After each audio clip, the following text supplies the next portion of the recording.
안녕하십니까? 이번 시간에는 여러분들께 초기 승가와 불교적 특징이라고 하는 주제로 말씀드리겠습니다.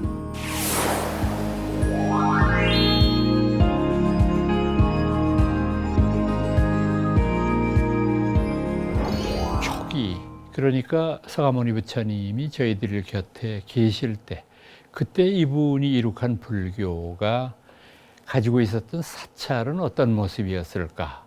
그리고 그 사찰에서 생활하던 스님네들은 어떤 규율 속에서 살고 있었을까? 이런 것들에 대한 전반적인 말씀을 드리려고 합니다. 우선 우리 불교의 단체를 뭐라고 부르느냐 하면 쌍가라고 부릅니다. 쌍가라고 하는 인도말을 우리말로 바로 옮기는데 조금 뜻이 복잡하기 때문에 그냥 나는 대로 승가 이렇게 번역을 한 것이죠. 이 쌍가라고 하는 말의 원래 의미는 화합하는 집단이라는 뜻입니다. 그러니까 우리 불교의 승가는 화합을 으뜸의 그런 그 조건으로 삼는 단체다 하는 뜻이겠죠. 이 화합의 승가는 흔히 사부중이라고 얘기하죠. 사부중이라고 하는 것은 출가한 남자 스님네들을 비구라고 부르고 출가한 여성들을 비구니 이렇게 부르고 남자 신도들 그냥 일반 그 집에서 경제 활동을 하고 가정을 지키는 이런 분들을 우바세라고 부르고 마찬가지로 여성 신도는 우바이 이렇게 불러서 사부중이라고 하죠. 간혹 가다가 뭐 칠부중이니 팔부중이니 이런 말을 쓰는 경우도 있는데 기본이 되는 건 이 사부중입니다. 사부중 가운데에서 뭐 18살 미만의 그러니까 우리식으로 따지면 아직 미성년일 경우에 남성은 3위, 여성은 3위니 그다음에 18살 이상서부터 성인이 되기까지 20살 되기까지의 그 2년 동안의 그 여성 출가자들은 씩차마나 이렇게 부르고 뭐 이렇게 해서 여러 가지 조금 세분화된 건 있지만 뜻은 지금 말씀드린 이 사부중이 가장 기본이 되는 것이죠. 이 승가의 구성에 있어서 가장 중요한 존재는 아무래도 비구승단이 되겠죠. 출가한 남자 승려들이 주동이 되어서 불교를 전파하거나 또는 불교 여러 법식들을 현실 속에 펴내는 그런 일들을 많이 해왔는데 여기서 이제 먼저 한마디 잠깐 짚고 넘어가야 될 것은 초기 불교 교단의 모습을 보기에 앞서서 굉장히 그 여성의 출가가 우리 불교에서는 늦은 흔적들이 많이 있어요. 그러니까 여성의 출가를 부처님이 허락하지 않으셨고 그렇기 때문에 초창기에서부터 굉장히 오랜 시간이 지나도록 비구와 우바세 우바이만 있었고 비구니는 존재하지 않았는데 이것이 이제 상당히 오랜 세월이 흐른 다음에 부처님의 10대 제자 가운데 아난다라고 부르는 제자, 우리가 흔히 아난이라고 부릅니다만은 이분의 간곡한 제청에 의해서 부처님이 비구니의 이제 그 출가를 허락하시는 이런 장면이 나오는데 이것을 보고서 또 어떤 사람들은 뭐라고 말하느냐 하면 우리 불교가 여성에 대한 차별 같은 것을 얘기했기 때문에 비구니의 출가가 이렇게 늦은 거다 이렇게 폄하하는 그런 언설들을 보는데 이건 굉장히 옳지 못한 판단입니다. 왜냐하면은 당시의 출가자들은 절이 생기기 이전까지는 끊임없이 천하를 움직이면서 여행하면서 많은 이들에게 불교의 위대한 가르침을 전파하기 위해서 살았었습니다. 그런데 그 옛날 지금 우리가 2500년 전의 이야기를 하고 있습니다. 그 옛날 인도라고 부르는 그 굉장히 열악한 땅 속에서 다른 곳으로 전도 여행을 떠난다고 하는 것은 보통의 일이 아니었습니다. 우선 잠자리는 자연적인 동굴이거나 아니면 큰 나무 밑에 있는 그런 이 곁에서 비를 피하고 이슬을 피하고 살 수밖에 없는 이런 상황이었거든요. 그런데 남성도 이런 일을 견디기가 쉽지 않은데 여성이 이런 일을 한다는 것은 굉장히 어려운 일이었거든요. 이것에 대한 부처님의 배려라고 이해를 하면은 별다른 문제가 없는데 또 이런 것까지도 흠집을 잡는 외도들이 간혹 가다가 없지 않습니다. 아무튼 사부대중이 구성됨으로 말미암아 우리 불교는 명백하게 모든 이제 종교의 조건을 갖추게 되었는데, 이 사부 대중이 모였을 때 이분들에게 부처님이 요구하셨던 것은 삼귀오계입니다. 즉 귀불양족존이라고 우리가 흔히 이야기하는 부처님께 귀의한다. 이때의 부처님이라고 하는 것은 보통 명사입니다. 석가라고 부르는 특정한 인격을 가리키는 말이 아니라 깨달은 분은 모두 부처라고 보는 것이 불교의 입장이기 때문에 모든 이 세상에서 참 훌륭한 최후의 경지를 성취한 분을 부처님이라고 부르니까 그 부처님에 대한 내 마음으로부터의 귀의를 말합니다. 귀의법이 역전. 우리 부처님께서 가르치셨던 그 위대한 진리의 교설, 말 그대로 이 세상에서 존재하는 여러 가지의 성원 가운데 가장 소중하고 가장 뛰어난 그런 가르침을 내가 진심으로 믿고 따르겠다라고 하는 서원이죠. 마지막이 귀승중중존. 우리가 승가, 지금 말씀드린 이런 모든 부처님과 부처님의 가르침을 믿고 따르는 행복한 집단에 귀의한다라고 하는 그런 의미가 되죠. 이 삼귀 그리고 오계, 이것도 이제 차차 다시 말씀드리도록 하겠습니다만은, 오계 가운데서 앞에 네 가지, 그러니까 불살생, 음이라고도 얘기를 하지만 사실은 불사음도 되고, 불투도 도적질하지 않는 거, 불망어, 망령되는 말 하지 않는 거, 마지막이 불고주 이렇게 되어 있는데, 이 불고주라고 하는 것은 제가 생각하기에는 인도 불교의 것이라고 보기는 어렵고, 왜 어려우냐 하면은 원어가 어떻게 되어 있느냐 하면은, 불고지라고 하는 그 번역어의 원어는 인간의 이성을 마비시키는 도취물에서부터 멀리 벗어나라 이렇게 되어 있어요, 원어가. 그러면은 술도 물론 많이 마시면 취하고 이성을 잃고 하니까 포함된다고 하지만 꼭 이게 술주자를 쓸 일은 아니거든요. 저는 이 술주자를 쓰게 된 것이 중국에서의 일이라고 생각하거든요. 그러니까 중국의 불교가 처음 도입이 되었을 때 불교보다 앞서 있었던 중국의 토착 종교가 있잖아요. 유교, 도교. 그리고 이제 그 다음에 외래 종교인 불교가 들어와서 유불도 삼교가 경쟁을 벌이는 상황에서 각자가 특성화를 내세울 수밖에는 없잖아요.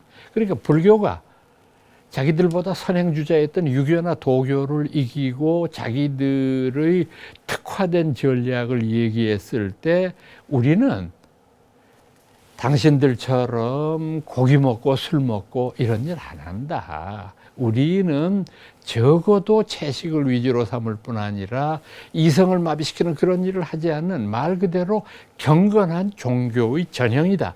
이걸 내세우기 위해서 그 주자를 쓴 것이라고 저는 생각하고 있고, 인도에서 이것이 쓰여졌을 때에는 아마 마약을 지칭하는 말이었을 거예요. 도취물이라고 하는 거. 이런 것으로 보여지기 때문에 사실은 오계라고 하지만 제일 소중한 거는 앞에 네 가지입니다. 이 4개를 중심으로 생각을 해서, 이거는요 출가자와 재가자가 다르지 않습니다. 똑같아요. 불자가 되고자 결심한 사람은 부처님 앞에서 이 삼귀오계를 받아들임으로써 불자가 되는 것입니다. 그러니까 오늘날의 경우도 마찬가지죠. 이제 이런 과정을 거치게 되는데, 여기에서 이제 저희들이 초기의 불교 승가를 이야기할 때 제일 중요한 대목은 뭐냐 하면은 바로 사원을 우리 불교가 소유하게 된다고 하는 역사적인 사실입니다. 사찰이라고 하는 것을 왜 불교가 소유하지 않으면 안 되었을까? 그 이유는 아주 명백합니다. 인도는 1년 12달 가운데 여름철 우기의 2달이 있습니다. 양력 7월, 8월 2달 동안에는 너무 많은 스콜, 비가 쏟아지기 때문에 바깥 출입을 하기가 거의 불가능할 정도로 많은 비가 내립니다. 그러다가 보니까 사람들이 바깥 출입이 어려우니까 불교의 승가 중에서 비구 비구니들이 여름철 2달 많은 바깥 출입을 삼가고 한 군데 모여서 수행하는 것을 법으로 정하는 거죠. 그러니까 나머지 10개월은 뭐 앞서 말씀드린 그 전도 여행을 떠나도 상관없지만 여름철 2달은 이건 도저히 비 때문에 움직이기조차 어려운 특징이 있으니까, 그래서 이 기간 동안은 바깥 출입을 삼가는 것을 법으로 정한 건데, 이것을 안거라고 부르죠. 이 안거라고 하는 중국말은 원어는 바싸라고 되어 있는데, 이 바싸라고 하는 것은 지금 말씀드린 여름철의 2달 비가 많이 오는 동안은 바깥 출입을 삼가고 수행하는 건데, 이게 동아시아 쪽으로 불교가 전해지면서 우리는 여름철 2달뿐만 아니라 겨울이 또 혹독하게 춥지 않습니까? 그러니까 겨울철에 3달 동안도 바깥 출입을 삼가는 거를 하나의 어떤 규율로 정했으니까, 사실 그런 면에서 보면은 이 안거제도라고 하는 것이 사찰을 우리 불교 교단이 가지게 되는 근본적인 원인이 되는 것인데, 아무래도 인도에서 가장 규모가 크고 또 오늘날까지도 그 유적지가 분명하게 남아있는 데는 죄타바나, 우리가 흔히 기원정사라고 부르는 절일 거라고 생각을 합니다. 이 기원정사를 창건한 것도 아주 의미 있는 이야기들이 전해오죠.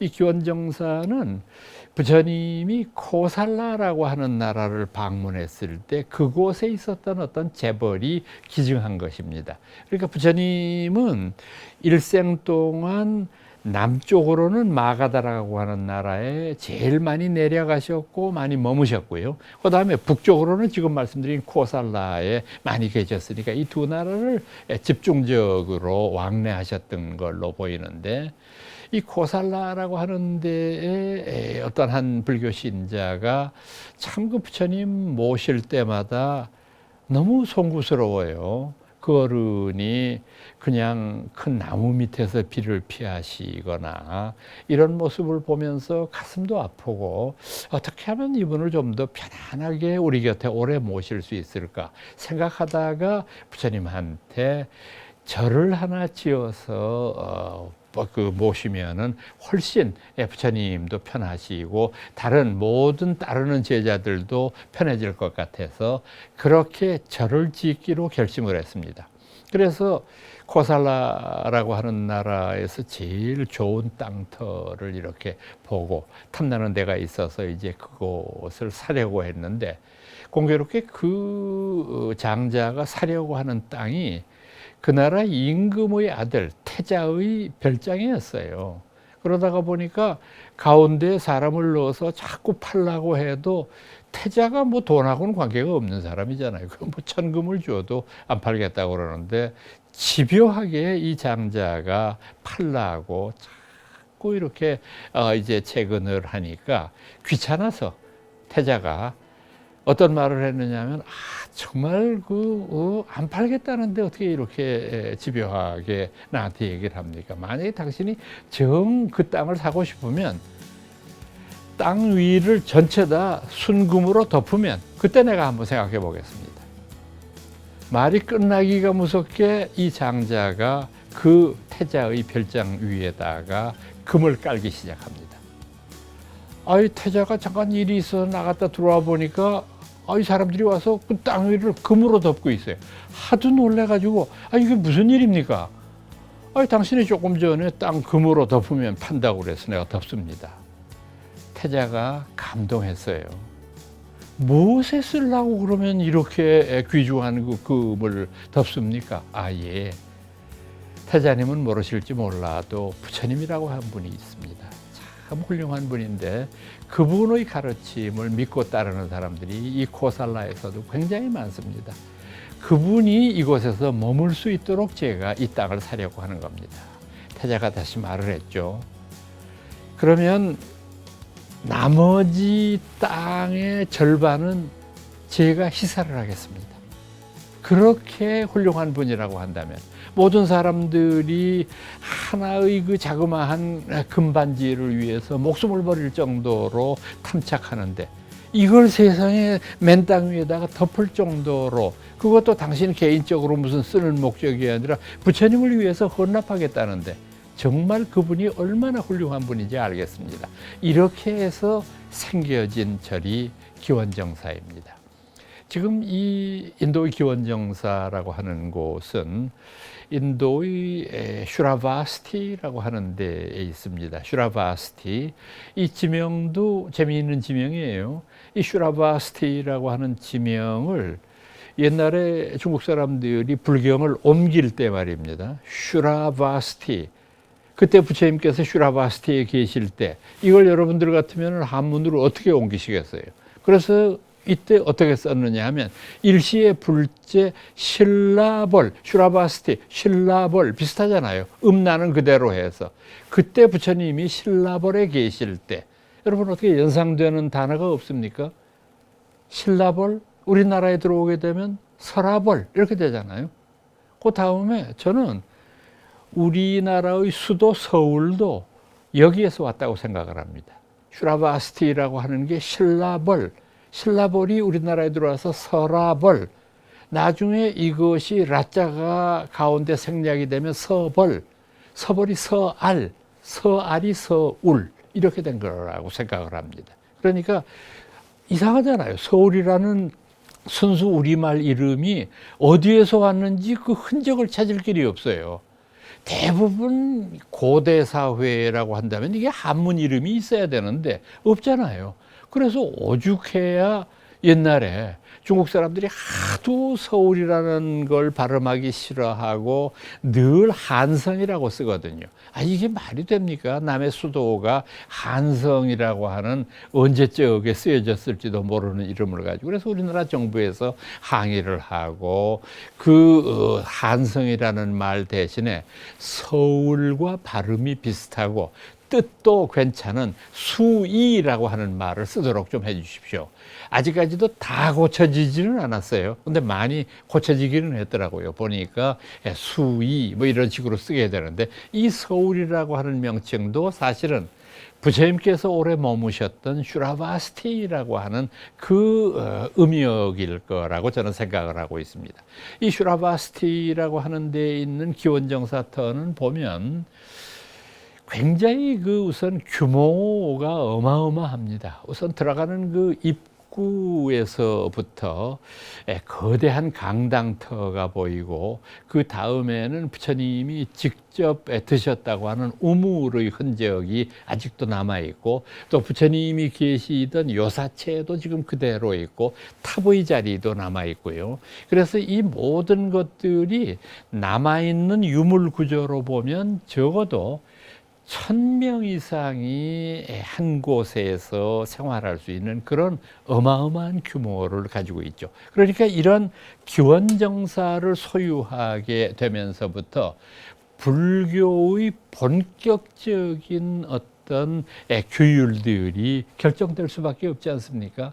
많은 스님네들이 한 군데 모여서 생활을 하다가 보면은 서로 지켜야 될 에티켓도 있고 또 그런 에티켓보다도 더 근원적인 어떤 규율 같은 것들을 정하지 않으면 안 되지 않습니까? 바로 이제 이런 것들이 제정되게 되었을 것이라고 생각을 합니다. 그래서요, 인도의 절은 크게 두 가지로 나누어서 생각하셔야 돼요. 첫째는 차이띠아라고 하는 개념이 있는데, 차이띠아라는 거는 예배당이라는 뜻입니다. 그러니까 불상을 모시거나 또는 우리 불교에서 존경하는 어떤 대상을 가까이 두고 예배를 하는 그런 장소고, 그 다음에 흔히 우리 스님네들이나 다른 일반 내방객들이 머물 수 있는 요사체의 개념은 비하라라고 부릅니다. 인도에서는. 우리말로 옮기면 정사라는 뜻이죠. 그러니까 우리나라의 절은 차이띠아와 비하라의 기능을 합한 거죠. 근데 이제 인도의 경우에는 비하라와 차이띠아가 분리되어 있는 경우가 참 많이 있죠. 스님들이 한 군데 모여서 수행할 때는 비하라, 그 다음에 스님네들이 예불을 모시거나 했을 때는 차이띠아, 이런 식으로 구분되어 있는 경우들이 많은데, 자, 이 공동생활에서 앞서 안거라고 하는 제도는 말씀을 드렸는데, 또 하나 중요한 우리 초기 교단의 규율 가운데 포살법회라는 게 있어요.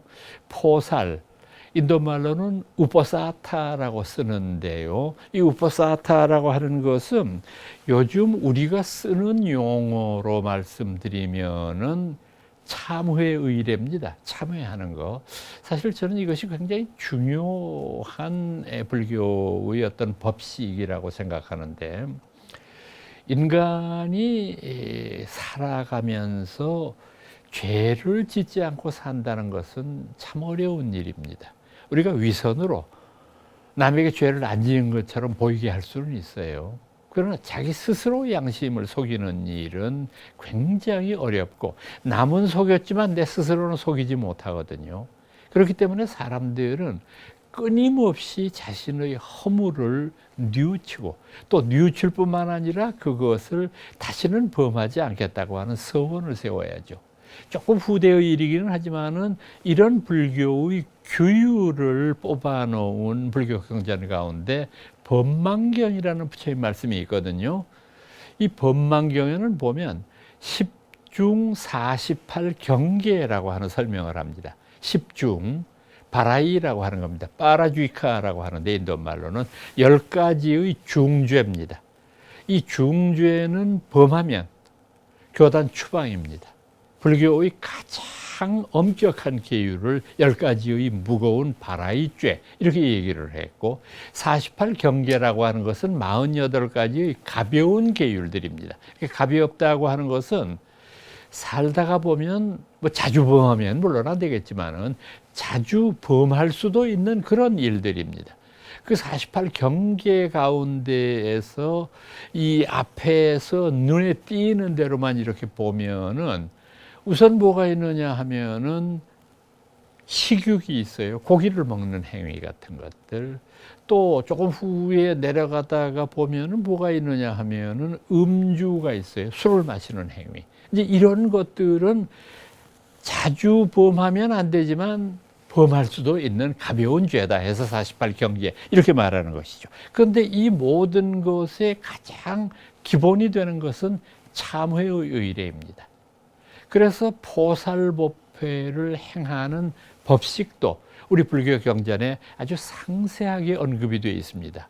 우리 불교는 참회를 뭐 이렇게 이웃종교에서 보니까 뭐 커튼 쳐놓고 이렇게 이 신부님하고 이야기를 하는 것 같던데, 그렇게 하지 않고 우리는 여러 대중 앞에서 참회의 의례를 진행하는 거죠. 이 참회 의례는 2주에 한 번, 즉 보름에 한 번씩은 반드시 실천하도록 되어 있습니다. 이것은 부처님 당시부터 그 어른이 열반하시고 2500여 년이 지날 때까지 끊임없이 계승되어 왔습니다. 그래서 조금 다른 이야기가 될 수도 있습니다만은 그 인도에서 부처님 열반하시고 200년쯤 후에 아쇼카 대왕이 등극을 하는데, 그때까지도 부처님의 정확한 생멸 연대를 결정할 때 기준이 됐던 것 가운데 하나는 뭐냐 하면, 여러 승단에서 지금 말씀드린 그 보름에 한 번씩 한 포살법회를 다 점으로 표시를 했습니다. 그러니까 그 승단이 가지고 있는 포살법회의 하나, 둘, 셋, 열 하면 그 보름 동안을 10번, 150일이라는 의미가 되니까 그게 100번, 1000번 되는 거를 계산을 하면은 부처님의 생멸연대가 나올 수 있지 않습니까? 그렇게 그 연구하는 태도를 보인 사람들도 있을 정도였습니다. 이렇게 해서 서서히 참회 의례의 법회가 초기에는 굉장히 중요한 불교의 법회 의식으로 전달되어 내려왔을 것입니다. 그 다음에 이제 그 초기의 불교 교단의 가장 핵심적인 과제는 역시 전법이죠. 부처님의 법을 애천하는 것, 사제팔정도나 12연기를 중심으로 해서 사섭, 사무량과 같은 이런 초기 불교의 아주 소중한 가르침들을 불교를 모르는 이들한테 전파하기 위해서 노력을 합니다. 그런데 이 불교의 전법 태도에서 우리가 꼭 기억을 해야 될 것이 있어요. 그건 뭐냐 하면은 이 전법이라고 하는 것이 꼭 우리 부처님의 가르침의 태도를 보면은 이것이 어떤 하나의 특정한 기준에 의해서 운영되고 있다는 것을 발견할 수 있어요. 그건 뭐냐 하면은 우선 부처님의 설법을 듣는 사람의 근기라고 불교에서는 얘기하죠. 그 사람의 소질, 그 사람의 역량, 그 사람의 능력, 여기에 맞추어서 설법을 합니다. 그러니까 어렵고 난삽하고 이런 것을 좋아하는 지식인들의 경우에는 어렵게 설명을 하지만 반대로 정말 살아가는 일에 이제 젖어서 어려운 것들은 싫고 쉽지 않으면 안 되는 것들, 이런 것들을 설명할 때는 아주 쉽게 설명을 하죠.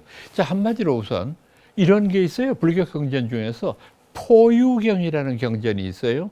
포라고 하는 것은 우리가 흔히 얘기하는 이런 옷감을 포라고 그러지 않습니까? 그 옷감의 비유라고 하는 경전인데 이건 뭐냐 하면은 부처님께서 제자들한테 업이라고 하는 것이 얼마나 중요한 것이고 업을 잘못 닦았을 때 어떤 일이 벌어지나 하는 것을 설명을 했습니다. 신구의 삼업이 어떤 작용을 불러일으키고 그 작용은 어떻게 나에게 과보로서 드러나는 것일까, 이것에 대해서 설명하고 어떻게 하든지 그대들 수행자들은 신구의 삼업을 청정하게 갖고 와야 된다.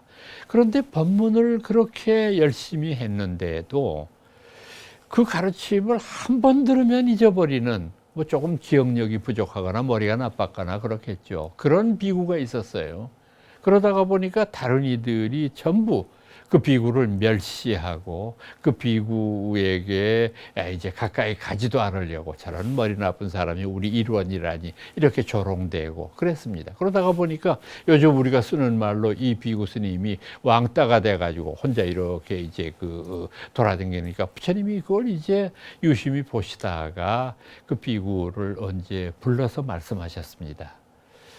그대가 내 업의 법문을 들었는가? 예, 들었습니다.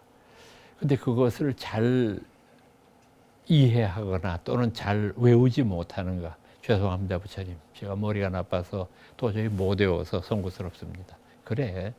그러면 지금부터 내가 시키는 대로 하렴. 어떻게 할까요? 하얀 천을 주었습니다. 그 비구 손에. 그리고 매일 일어나면 몇 번씩 이렇게 그 하얀 천을 문지르고 다시 한 자리에 놔뒀다가 또 이렇게 움직여라. 근데 그 천을, 하얀 천이지만은 손때라는 게 묻게 마련이니까 몇 번 이렇게 반복하다가 보니까 그 하얀 천이 까맣게 돼버렸어요. 그래서 참 희한한 일이네요. 왜 손도 씻고 하얀 건데 왜 이렇게 까맣게 됐을까요? 업의 이치가 이와 같으니라. 업이라는 것이 그대 눈에 바로 띄는 것은 아니지만 끊임없이 반복하다가 보면 그 업의 결과가 이렇게 나타나는 법이니라.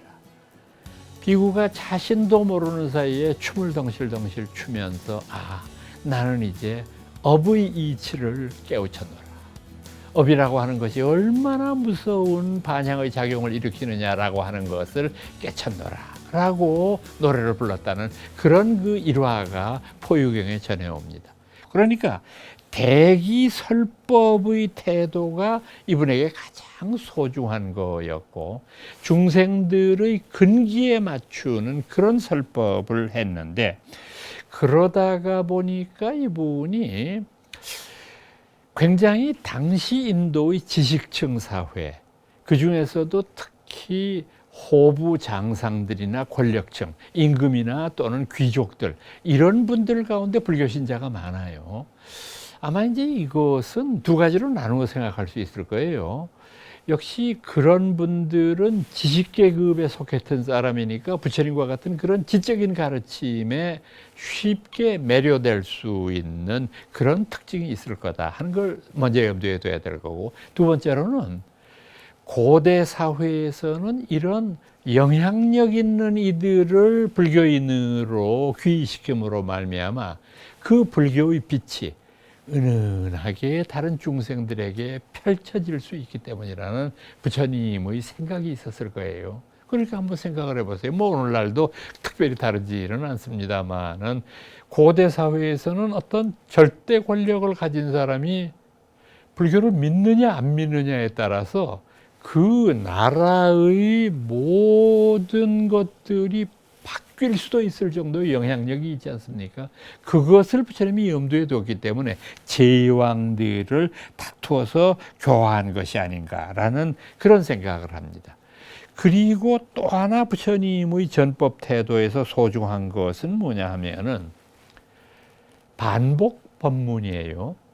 조금 여러분들 그 의아하게 들으실런지 몰라도 사실 불교 공부를 제일 처음 시작했을 때 제가 조금 그래서는 안 되는데 젊었을 때 조금 짜증스러울 때가 있었어요. 왜냐하면 자꾸 똑같은 말이 반복해서 나오니까. 그러니까 저는 지금 마음이 급하니까 빨리 다음번으로 이렇게 넘어가서 그 다음 말씀을 배우고 익히고 싶은데, 뭐 이를테면 이런 거예요. 어떤 제자가 부처님한테 세상은 영원합니까? 영원하지 않습니까? 라고 물었다.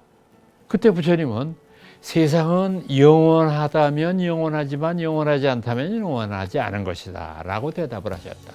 그랬더니 그 제자는 제가 부처님한테 세상이 영원하 아니냐라고 물었는데 부처님은 영원하다고 생각하면 영원한 거고 영원하지 않다고 생각하면 영원하지 않은 것이라고 대답하셨는데, 그렇다고 한다면 영원한 겁니까? 영원하지 않습니까? 이걸 계속 자기가 던질 질문을 부처님의 답변과 같이 엮어서 하니까 참 짜증이 나요. 이거 보는데 이게 부처님 당시에는 이렇게 머리 나쁜 사람이 많았나? 그냥 그 다음 그 문장으로 넘어가면 될 텐데 이런 생각을 했는데, 그게 굉장히 제가 잘못 생각이라는 것을 나중에 깨우쳤어요. 이게 뭐냐면 반복 법문입니다. 여러분 또 하나만 더요. 불교 경전을 읽다가 보면은 제일 마지막 장쯤에 가면 뭐 총루품 대개 이렇게 나오는데 보면 수지 독송의 공덕이라고 하는 게 나옵니다. 이 부처님의 말씀을 수지하고 독송하면 그 공덕이 한량없이 많으리라. 수지, 우리말로 한번 생각해보세요. 수지라는 거 받아 지닌다는 말이잖아요. 그러면 부처님 말씀을 쓴 불경을 그냥 가슴에 품고 다니면 되겠구나. 수지니까. 독송, 입으로 외우면 되잖아요. 외우면 되는 거니까 이게 큰 소리 내서 읽어야지. 그런데 자꾸 그 수지 독송을 읽다가 보니까 제 나름대로 이런 생각이 문득 들었어요. 수지라는 건 단순하게 받아 지닌다는 의미가 아니다. 이거는 이 소중한 가르침을 내 가슴 속에 아로 새긴다는 뜻이다. 수지라고 하는 게. 부처님 말씀을 그냥 듣고 흘리지 말고 내 가슴 속 깊은 곳에 새겨라. 이게 수지다. 독송도 마찬가지예요. 독송이라는 게 입으로 외우는 것이면은 그것은 의미가 반감되는 거죠. 여러분, 우리가 불교 수행하는데 염불이라는 게 있잖아요. 염불 생각해 보세요. 생각념자하고 부처불자예요. 염불은 입으로 외우는 것이 아니라 부처님을 생각하는 거예요. 그래서 그 부처님의 가르침을 알아새기는 게 염불입니다. 서산대사도 그렇게 말씀하지 않습니까?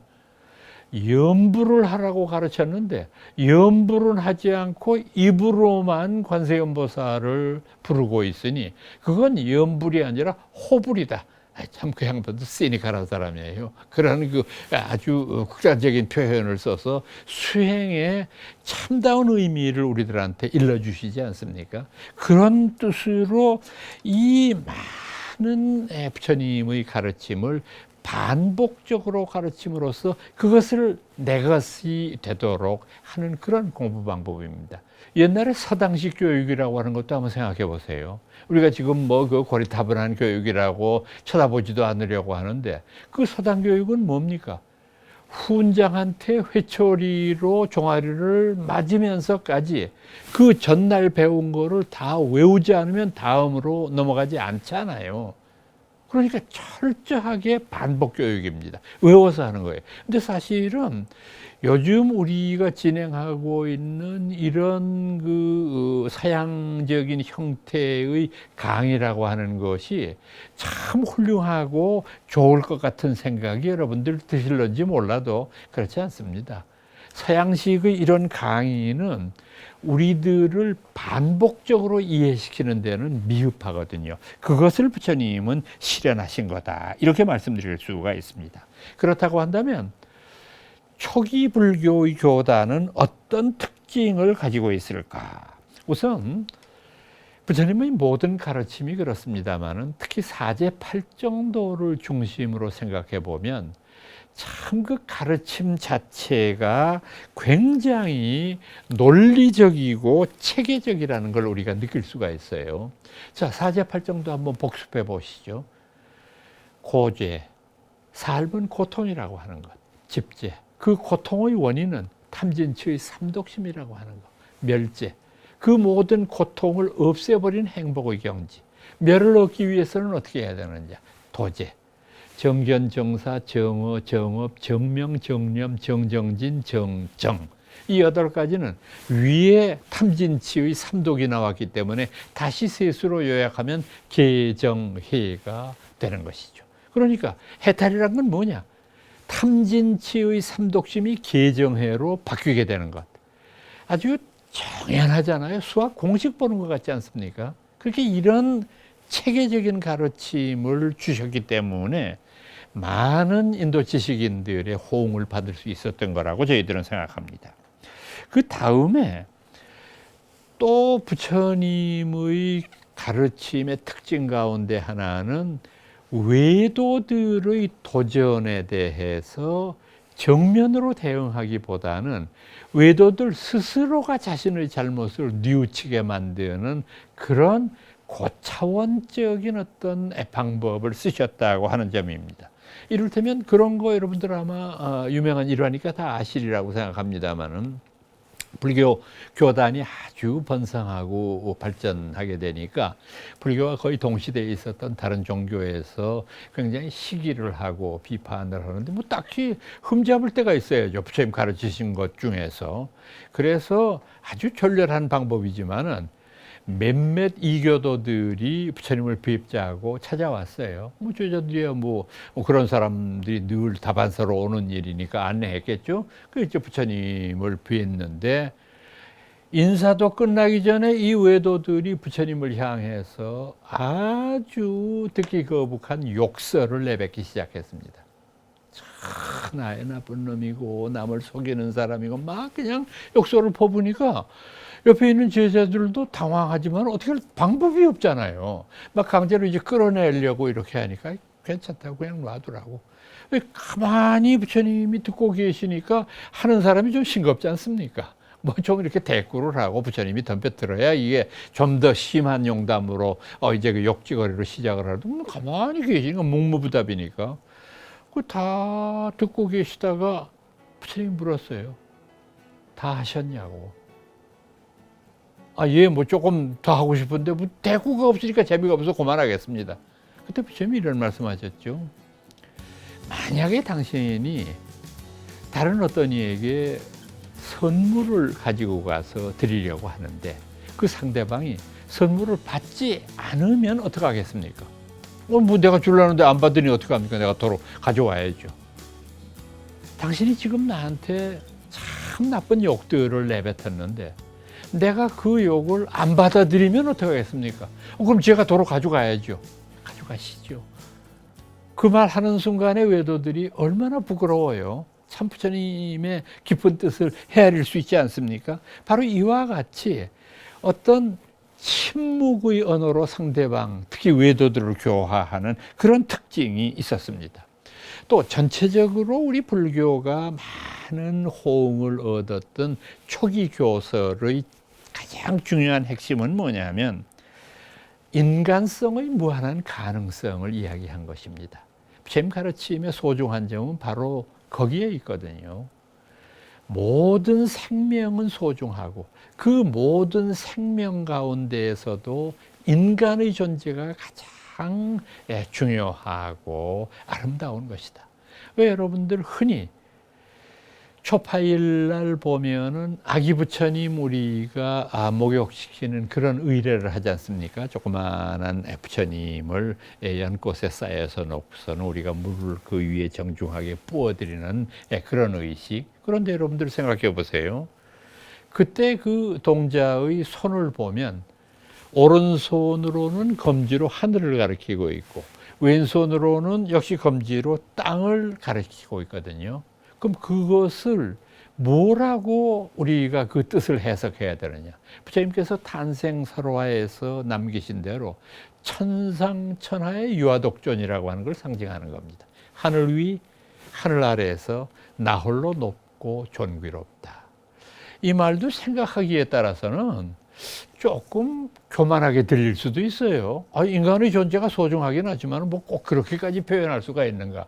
근데 여러분들 이렇게 생각하시면 됩니다. 부처님은 천상천하 유아독존이라고 하는 것을 보리수 밑에서 깨달으셨는데 그분이 깨달은 천상천하 유아독존은 석가 개인의 특수성이 아닙니다. 모든 인간의 보편성입니다. 부처님은 그걸 가르쳐 주시기 위해서 우리 곁에 오신 겁니다. 그래서 천상천하 유아독존이라고 하는 부처님의 선언이 모든 생명들에게 해당된다고 하는 아름다운 선언입니다. 이걸 우리가 생각했을 때 참 인간이 가지고 있는 무한한 가능성에 대한 굉장히 소중한 가르침이라고 생각을 하고 그러다가 보니까 부처님은 권위적이고 절대적인 사고를 비판하셨을 뿐만 아니라 채택하지 않으셨어요. 이런 것들은 아주 좋지 않은 쪽으로 설명을 했습니다.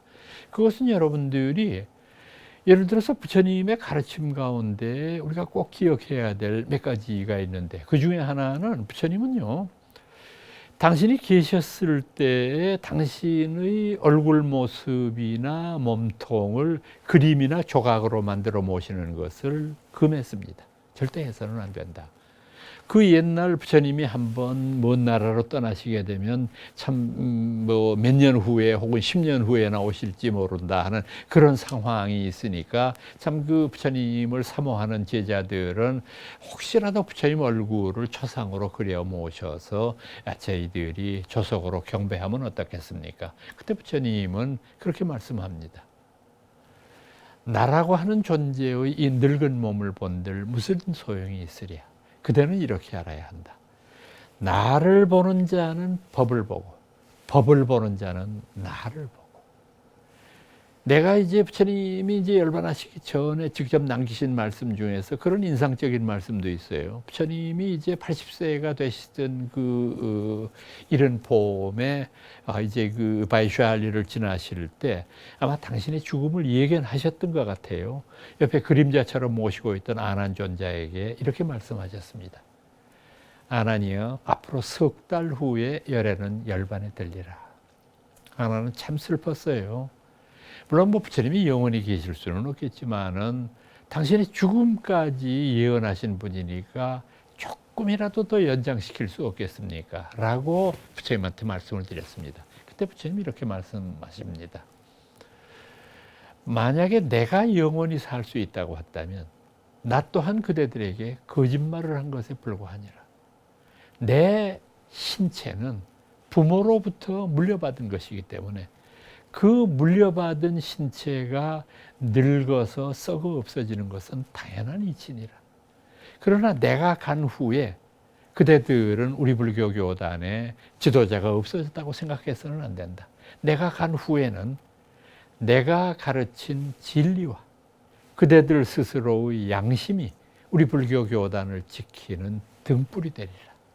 중국 사람들 이 표현 아주 멋있게 했죠. 내 스스로의 양심의 등불이라고 하는 것을 자등명 이렇게 했어요. 스스로 자자를 써서 내 스스로의 등불.